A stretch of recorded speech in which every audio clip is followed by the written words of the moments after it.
Hello everyone, it's Tay of Shantae Plans and welcome back to my YouTube channel. In this video, I'm going to show you how I create my pocket pages. This is a page that I create to do my monthly highlights in my bullet journal each month, and it features a really cute little fashion doll from TaylorMade Creative Planning, and I place it on top of an insert that I create, and then it just slides right into this little pocket on the page. These are really fun to create, and I wanted to go ahead and just make a mock spread for you all, just to show you in more depth and in more detail how I create these pages. I do post YouTube shorts on my channel when I'm creating the spreads each month, and that way you can see how I created all of the spreads. But I was asked for videos that gave a little bit longer video and more in depth, and that's why I decided to go ahead and just create this little mock spread. That way I can talk you through my process, share any tips or techniques that I may have with you, and we can go through and show exactly how I created this little pocket page. They're very simple and easy to do, and they're a lot of fun, and it adds a huge amount of visual interest to your bullet journal. If you would like to see how I created this pocket page, please just keep watching. To begin, I'm going to pull a page from an extra notebook that I have that's going to become my insert. Then I'm going to take my fashion doll and place it down on the piece of paper, and I'm going to layer some floral stickers underneath here. And you can get creative at this point. You can layer flowers, doilies, whatever type of stickers that you have in your collection, anything you think would be cute here. It's just about adding a little bit of deco. I'm also pulling in this cute little ribbon sticker and a little quote sticker that says "Life is beautiful." And so it's just about being kind of decorative at the top of here, because this is going to be the main focal point on the page. This is the part that sticks out of the pocket, and so you want it to be as visually eye-catching as possible and just have fun playing around with that. Now let's work on the part that'll be tucked into our pocket, and this can be whatever you want for whatever you're trying to do on this page. Because I typically use this for monthly highlights, I just want to use my highlighters to create some lines, and that'll give me just a space to write out a few of the highlights for my month. And so usually I'll do just a couple of lines. You can make this as long as you'd like. Just keep in mind this is the part that's going to get tucked into the pocket, and you want to account for the amount of space that you're going to have for the pocket that you create. Now I'm going to start cutting this out. I start by using my larger scissors because I'm making those large cuts around the square part at the bottom. And then once I start getting into the detail cutting, my fussy cutting around the fashion doll, I'm using my smaller, more precision scissors. And when you're doing fussy cutting, this is something where I'm leaving just a tiny little border around the doll, and I really liked the visual effect of that. As you're fussy cutting, you really want to focus on moving the paper a little bit more than you're moving your scissors. That's going to help you get a smoother cut and make it a lot easier to get around either a doll, or you could use a really cute clip art here. It does not have to be a doll. So whatever you're cutting around, move your paper. It's going to help you cut around it a lot easier. Now that I've got that done, this is just personal preference. This is not like necessary, but I always like to trim around where I've drawn out my highlight little table with a foiled sticker, and I like doing that just because it makes it look a little bit more finished and look a little bit neater.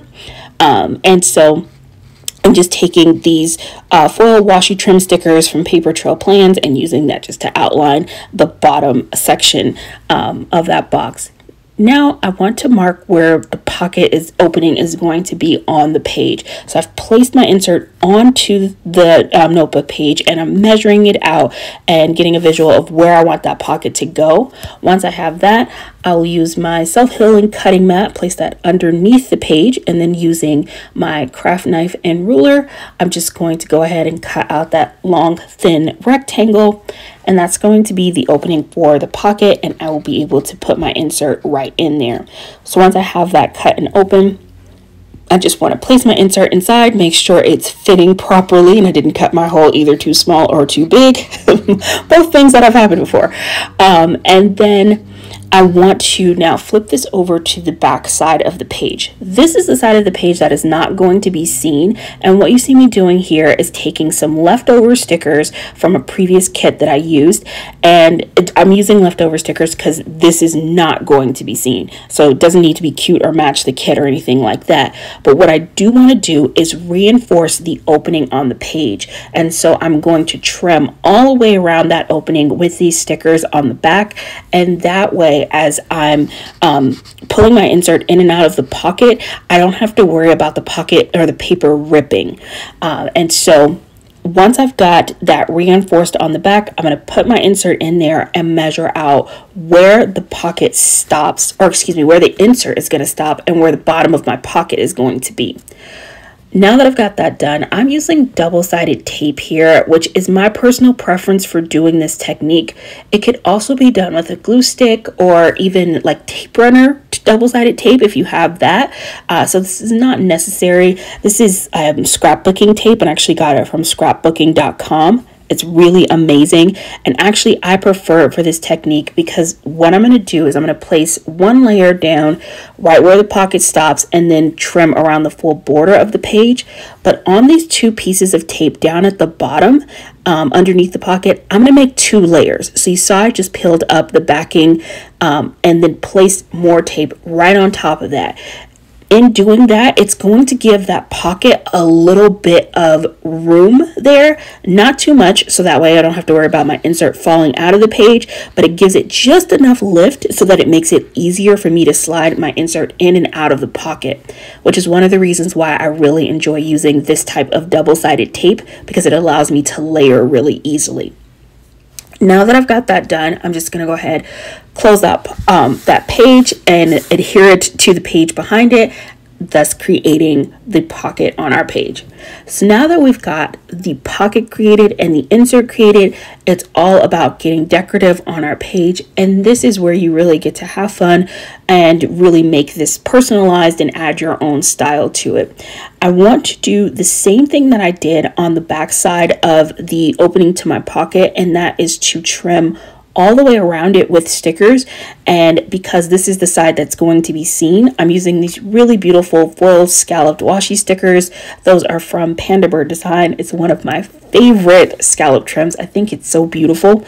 And I'm using that to trim the top and bottom of that pocket opening, and then I will add some florals to the sides, and that way it's decorative, really pretty, and it serves the purpose of making the pocket opening stronger. So again, I'm not concerned about the paper ripping, but it's also really pretty because of the stickers that we used on the front. So on the back side, it doesn't matter what stickers you use, go ahead and reach for your leftover stickers, but on the front you want to make sure it matches and pairs well with the decorative stickers that you're using for the rest of the theme for your page. Now I'm just going to go ahead and border the top and bottom of the page with some stickers.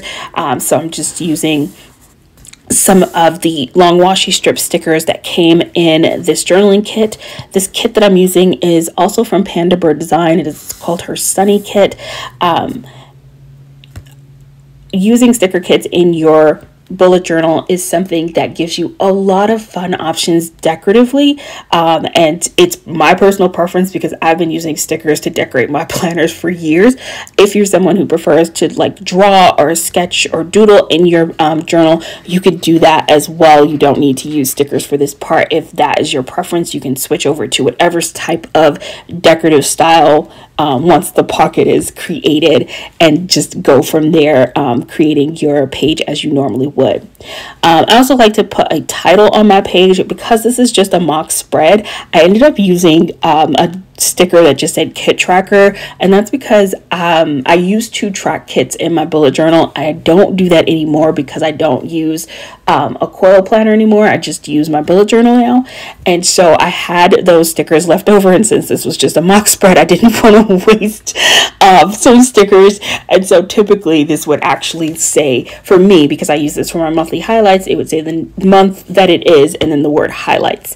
But I love also adding a really nice title to the page because I think it adds a really fun visual focal point. And then also what you see me doing here is pulling in what I like to call sort of like secondary clip art images. So our primary focal point is the fashion doll that's on the insert. She's the thing that first draws your attention when you're looking at the page, but adding in the window and the little scene with the rocks, that's all. It's a little bit smaller in scale, and so it just gives like supporting imagery onto the page and just makes it look really balanced and pretty, along with all of the floral deco that I've pulled in.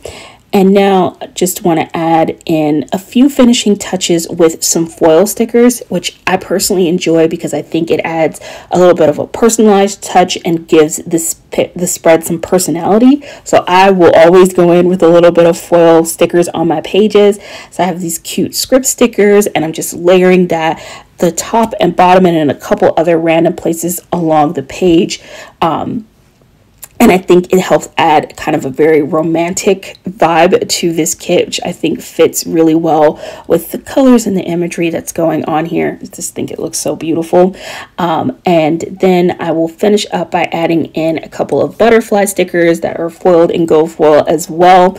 And that is going to complete this spread. And so again, all of the little decorative touches that I decided to do, totally optional. Decorate it as you would like to do on your page.